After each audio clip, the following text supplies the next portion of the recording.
This has been the biggest trial of my life. Patricia Bowman says she hasn't received rent from her tenant in nearly a year. I saw my savings dwindle down, month by month by month.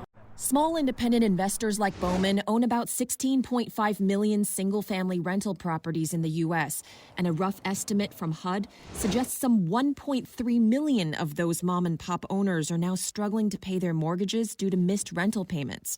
With the CDC moratorium on evictions during the pandemic, Bowman was stuck, unable to evict the tenant, but she finally got a court hearing last week.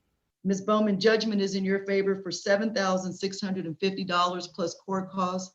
A judge in DeKalb County, Georgia, did order the tenant out in 7 days with one catch. If he's not vacated, I can go in and file the writ?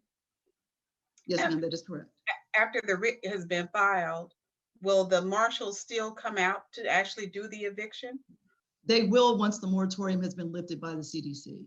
And that moratorium, currently in place until the end of March, could be extended with Biden's American Rescue Plan until the end of September.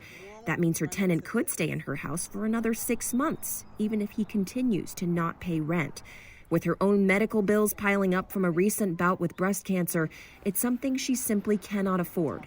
It's been like a perfect storm of events that have happened, and where I feel like now that, I am in jeopardy of losing my own residence. Bowman says her banks allowed her to put this house and her own home in forbearance. That means her mortgage payments may be on pause, but she'll still owe the money later. She could apply for rental assistance herself now that landlords are able to directly submit for the aid approved by Congress in December, but they still need the tenant to sign off. I don't understand why I would need her approval to pay for the rent. I don't understand that. Tina Brown says her tenant hasn't been paying rent, all while Brown lost her own job during the pandemic, temporarily moved in with her mother, then finally moved into the basement of her rental property right beneath her non-paying tenant.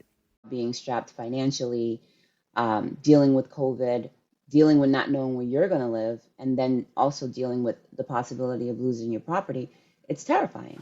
What could help is an additional $30 billion in rent and utility assistance proposed in the current stimulus package. If you're a landlord and you're at the point where you're extremely frustrated, which you have, the circumstances would justify, now is not the time to try to evict. Because no one will receive rental assistance if the tenant is kicked out, Reef says.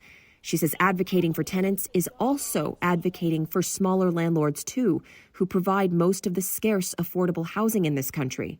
It's a timing issue right now between getting this rental assistance to the landlords in time to save the affordable housing. Natasha Chen, CNN, Atlanta.